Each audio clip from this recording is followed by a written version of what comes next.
हाँ तो प्यारे कप्तान, आज के इस वीडियो में आप सभी का स्वागत है। और आज के इस वीडियो में अपन बात करने वाले भैया छंद के बारे में। तो किसी भी एग्जाम की तुम अगर तैयारी कर रहे हो, छंद से तुमको डर लग रहा है, तो इस वीडियो के बाद में नहीं लगेगा, इस बात की गारंटी मेरी है। ठीक है, तो छंद है क्या, वो चीज़ें समझ लेते हैं। तो छंद की परिभाषा, छंद में पढ़ रहे हो तो सबसे इंपॉर्टेंट चीज़ होती है परिभाषा और एक अर्थ। बस दो चीज़, किसी भी चीज़ की पढ़ने से पहले ये पढ़ना बहुत जरूरी है। तो पहले देखो परिभाषा। लेकिन भैया यहाँ पिंगल क्यों लिख दिया? तो पिंगल महोदय इनके प्रवर्तक है। मतलब अगर विज्ञान की भाषा में बोलूँ तो छंद की खोज किसने की, तो देखा जाए तो पिंगल महोदय ने। ठीक है, पिंगल शास्त्र भी इसीलिए छंद को बोला जाता है। तो छंद का दूसरा नाम अगर कोई पूछ ले तो पिंगल या पिंगल शास्त्र। इसके प्रवर्तक कौन है? पिंगल महोदय जी हैं। ठीक है, तो छंद कहते हैं किसको? अगर तुम्हारा दोस्त पूछ ले नींद में तुमसे, तो यूं बताना, मात्राओं तथा लय में बंधी हुई क्रमबद्ध रचना को छंद कहते हैं। बस इस लाइन के अलावा कुछ भी याद करने की आवश्यकता नहीं। ये हो गई परिभाषा।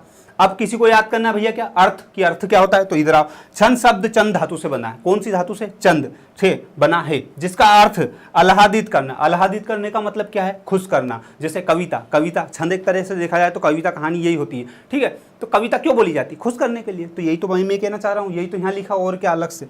ठीक है, अब किसी को ऐसा लग रहा है नहीं परिभाषा भैया तुमने ये बताई जो तो सही है, लेकिन हमने दूसरी याद कर ली, तो तुमने यही याद करी होगी, दूसरी में और क्या करा होगा। तो तीन परिभाषा दी है मैंने तुमको, एक ही है, एक ही है और एक ही है। ठीक है, तो मेरा कहना तो ये पहली वाली याद करो तुम, ज़्यादा सही है। और नहीं कर सकते तो जैसे ये वाली है, ये कर लेना, कोई दिक्कत नहीं। तीनों को भारत सरकार से मान्यता प्राप्त है, किसी परीक्षा में 8वीं से लेकर 22 तक आप लिख सकते हो। ठीक है, इस बात की गारंटी मैं ले रहा हूँ कि तुम्हारे नंबर नहीं कटेंगे, पर ढंग से लिखे आओगे तो पता चले यहाँ अनुशासन की जगह नुकसान लिखे आओगे, तो ऐसा थोड़ा नहीं होगा।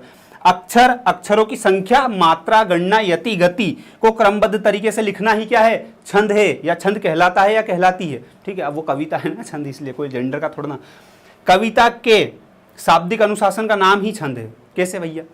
कविता के अंदर क्या लगता है? कोमा लगता है, कब रुकना है, कब बोलना है, मतलब कुल मिला के अक्षर, अक्षरों की संख्या, मात्रा, गणना, यति, गति, इन सबको क्रमबद्ध तरीके से लिखना क्या है? एक तरह का अनुशासन है। अनुशासन को क्या बोला जाता है? छंद बोला जाता है। कविता के अंदर शाब्दिक अनुशासन, शाब्दिक मतलब कहाँ कोमा लगेगा, कहाँ कौन सी चीज लगेगी, इन सब का अनुशासन ही क्या है? छंद कहलाता है।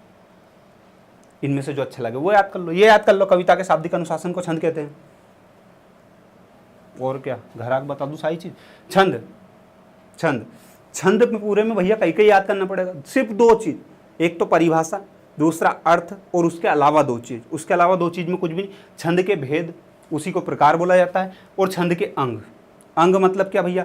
कोई भी मानव है, मानव के अंदर, सबके अंदर अंग होते हैं, जैसे अपना हाथ है, पैर है। तो छंद भी ऐसा ही है। छंद एक इंसान है मान लो, तो थोड़ी देर के लिए मान लो कि छंद एक इंसान है। ठीक है, उसके हाथ हैं, तो ये हो गए उसके हाथ हैं, पैर हैं, आंख है, मुंह है, नाक है, कान है, तो ये उसके अंग के नाम लिखे हैं। लेकिन मैं बोलूँ कि पूरा मानव समाज, मानव समाज मतलब स्त्री पुरुष सब, तो ये हो गई एक स्त्री, ये हो गया एक पुरुष, ये हो गया एक ट्रांसजेंडर, ये हो गया कुछ अलग ही एक और कैटेगरी हो अगर, तो वो वाली चीज़ें। ठीक है, आई बात समझ में? तो ये ऐसे हैं। तो ये भेद हो गए या प्रकार हो गए। तो कभी भी छंद के भेद और प्रकार पूछे तो वो चार है, जिसकी बात अपन अगले वीडियो में करेंगे, क्योंकि वीडियो लंबा हो जाएगा, तुम गाली दोगे, मेरे को मजा नहीं आएगा और मैं डिप्रेशन में चल दूँगा, मेरे को वो चीज़ पसंद नहीं। इसलिए आज के इस वीडियो में सिर्फ छंद के 7 अंग के बारे में बात करेंगे। तो एक इंपॉर्टेंट बात सुन लो, छंद के 7 अंग है, लेकिन बहुत सी जगह तुमको 9 देखने को मिलेंगे और बहुत सारे यूट्यूब वाले ने तो 6 ही बता दिए। लेकिन ऑथेंटिक जो मैं बहुत बचा, मैंने बहुत बचा, क्योंकि मेरे को गाली सुनने कोई शौक नहीं, तो मेरे को 7 मिले ऑथेंटिक। अधिकतर जगह मेरे को 7 मिले, इसलिए मैंने उसको मान्यता प्राप्त दी, सिल ठप्पे लगाया और यहाँ 7 लिख दिए।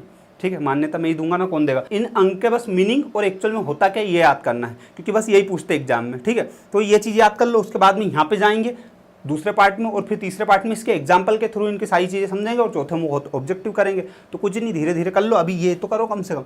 तो पहला भैया चरण, इनके मतलब चरण, पद या पाद किसको कहते हैं? ठीक है, तो इधर आओ, मैं तुमको ये एक एग्जाम्पल लिखा, बस एक ही एग्जाम्पल, सारे ये जो 7 के साथ है ना, ये 7 के साथ क्लियर कर दूंगा। ठीक है, तो चरण, पद और पाद किसको कहते हैं? जैसे इधर आओ, आई मुसीबत देख के गंजे तू क्यों रोई, थोड़ा हंसना मत, रिलेट करना। आई मुसीबत देख के गंजे तू क्यों रोई, आई मुसीबत कोई भी तेरा बाल न बाका होई।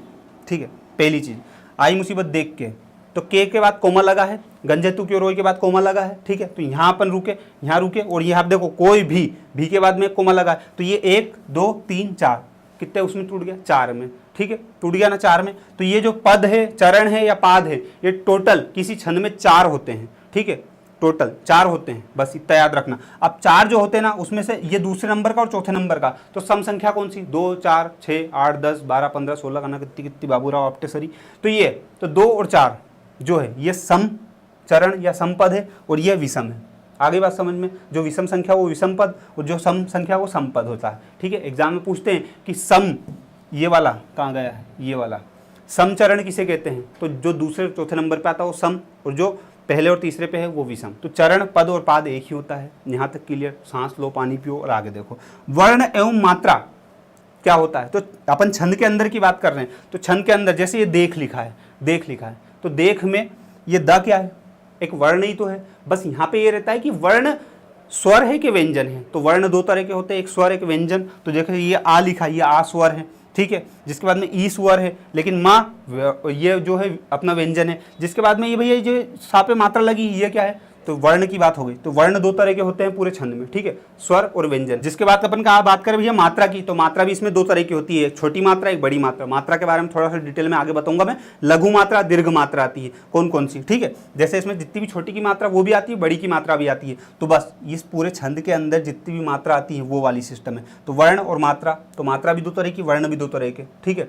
मात्रा छोटी की और बड़ी की, छोटी बड़ी मतलब लघु और दीर्घ, और वर्ण दो तरह के, स्वर और व्यंजन, ठीक है। जिसके बाद में आती है संख्या और क्रम। तो आपको एग्जाम में अभी जैसे पढ़ोगे और थोड़ा आगे, जिसके बाद क्या होता कि ऐसा एक वो पूरा दे देते और इसमें कहते थे कि इसमें टोटल मात्राएं कितनी हैं, तो वो गिन के बताना पड़ता है। तो वो जो गिन के बताना पड़ता है वही क्या है? संख्या और क्रम। बस ये वाला सिस्टम है इसमें। जिसके बाद में आता गण। गण में भैया क्या होता है? जैसे इसमें शब्द दे रखे होंगे, कोई सा ऐसा शब्द जिसमें तीन ही हो, जैसे पवन लिखा होता कहीं पे, तो उसमें तीन ही है। तो जब भी कोई तीन वर्ण का कोई वो जो रहता है शब्द, वो क्या होता है? गण। उसे गण कहते हैं। छंद के अंदर बहुत बार एग्जाम में पूछते हैं कि किसी छंद में गण किसे कहते हैं, तो आपको वहाँ पे स्पष्ट तरीके से बताना कोई सा ऐसा शब्द जिसमें सिर्फ तीन वर्ण होते, जैसे पवन, नयन। आगे बात समझ में? 3 बार तो कह दिया, आगे बात समझ में अब भी नहीं क्या? जिसके बाद में यति और विराम। यति और विराम किसे कहते हैं? तो यति और गति समझना। जैसे इधर आओ, एक ही इससे समझा रहे हो, थोड़ा तो कष्ट कर लो, समझने का दिमाग लगा लो। आई मुसीबत देख के, अब के बोलने के बाद में कोमा लगा, और कोमा का मतलब होता है रुकना, रुक गए। गंजे तू क्यों रोए, फिर कोमा लगा। तो ये जो अपन रुक रहे हैं ना, जहाँ पे जैसे ये जो लगा कोमा, यहाँ पे अपन रुके, तो ये रुकने को क्या बोलते हैं? यति। और यति को क्या बोलते हैं? विराम। तो विराम जब भी अपन बोलते हैं तो कोई सा भी चिन्ह लगाओ, मान लो डेस लगा, डेस पे भी थोड़ा अपन रुकते हैं, मान लो यदि, तो कोमा पे रुके हैं, कोई से भी चिन्ह पे रुकते हैं। तो रुकते हैं ना जब किसी छंद को पढ़ते वक्त अपन, तो वही क्या होता है? यति होता है। और ये हो गया यति का। अब मैं बता रहा हूँ गति का, ठीक है। अब मैं इसको पढ़ रहा हूँ, आई मुसीबत देख के गंजे तू क्यों रोए। तो अब ये हो गया यहाँ पे रुकने का, लेकिन आई मुसीबत देख के जो बोला, तो ये किस गति से, किस लय से बोल रहा हूँ, उसे क्या बोलते हैं? गति बोलते हैं, ठीक है। तो यति मतलब रुकना, गति मतलब उस लय से तरीके से बोलना, वो वाला होता है उसका मतलब। जिसके बाद में आता तुक। तुक बहुत शानदार चीज़ है। तुक का मतलब मैं तुमको बताता हूँ। आई मुसीबत देख के गंजे तू क्यों रोए। तो अब ये रोए शब्द पे फोकस करना, रोए, रोए, ठीक है। अब ये टंग देखना उसका जमेगा। आए मुसीबत कोई भी तेरा बागल न बाका होय। तो रोय होय, रोय होय। ये जो कविता में रहता है ना कि सिमिलर शब्द रहते हैं, तो उससे क्या थोड़ा सा जमता है, वो बिल्कुल अच्छा लगता है सुनने में। तो यही होता है, तुक इसको बोला जाता है। अब बिल्कुल शांति से देखते जाना, मैं कुछ इनकी डिटेल बता रहा हूँ तुमको। जैसे छंद चरण पाद के मैं बता रहा हूँ, तो छंद के 4 भाग या 4 चरण होते हैं। तो चरण को भाग भी कह सकते हैं अपन, एग्जाम में पूछा है बहुत बार कि छंद के कितने चरण होते हैं, तो 4 होते हैं। जैसे 1 2 3 4, सिर्फ 4 ही होते, 4 से ज़्यादा नहीं रहेंगे। जिसके बाद में चरण 2 प्रकार के होते हैं। समचरण मतलब ये दूसरा और चौथा कौन सा होगा? समचरण। जैसे यहाँ लिखा है देखो, दूसरे और चौथे चरण को समचरण कहते हैं, ठीक है। और यहाँ पे पहले और तीसरे, पहला और तीसरा जो विषम संख्या वो विषम चरण होते हैं, सीधी बात है। अब बात कर लेते हैं यहाँ वर्ण की। तो वर्ण भैया, वर्ण और मात्रा, तो वर्ण 2 प्रकार के होते हैं, स्वर और एक व्यंजन। जिसके बाद में मात्रा, तो मात्रा भी 2 प्रकार की होती है, ह्रस्व लघु, कौन किसी, छोटा छोटी, टाऊ और ऋषि। जिसके बाद में दीर्घ और गुरु मात्रा, जिसमें बड़ा बड़ी, ऊ और ए ओ ये चीज़ें आती हैं, ठीक है, ये दीर्घ मात्रा। और जो अपना अंगुर और आहा जिसको अपन बोलते हैं, ठीक है, आहा, वो भी कहाँ आएगा? अनुस्वार जो, वो भी दीर्घ में आएगा, ठीक है। आगे बात समझ में यहाँ तक।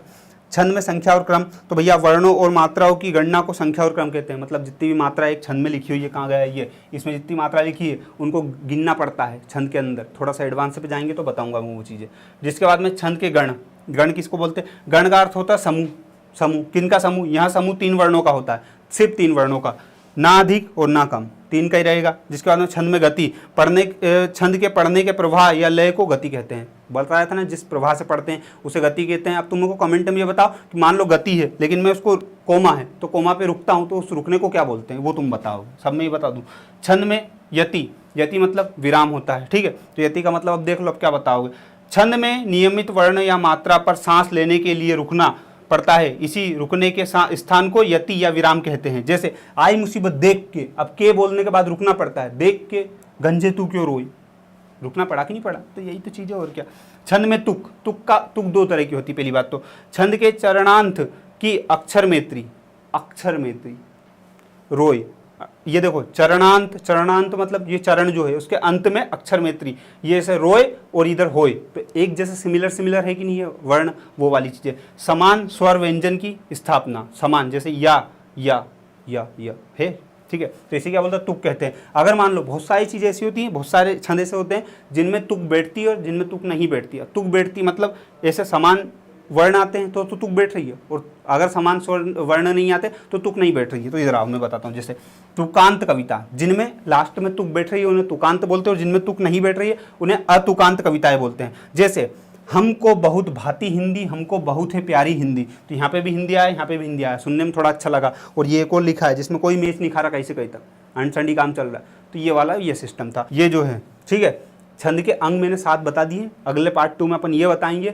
और फिर उसके बाद इसकी प्रैक्टिस भी करवा देंगे, सारी चीज़ें बता देंगे। हिंदी की और भी क्लासेस बनाई है, अगर वो देखना हो, अलंकार, संधि, समास में करना क्या क्या सब बना दी, वो देखना हो तो देख लो, कोई दिक्कत नहीं। और पढ़ने का मन हो तो एप्लीकेशन डाउनलोड कर लो, और कि नहीं हमको कहीं नहीं करना, हम तो बस मस्ती करेंगे, तो एक काम करो, एक रोस्टिंग चैनल उस पर आओ, उस पर वीडियो देख लेना, कोई दिक्कत नहीं, ठीक है। धन्यवाद, जय हिंद जय भारत, सबके लिंक डिस्क्रिप्शन में मिल जाएंगे। बहुत बहुत धन्यवाद, इतना झेल लिया इसके लिए, गर्मी हो गई रे।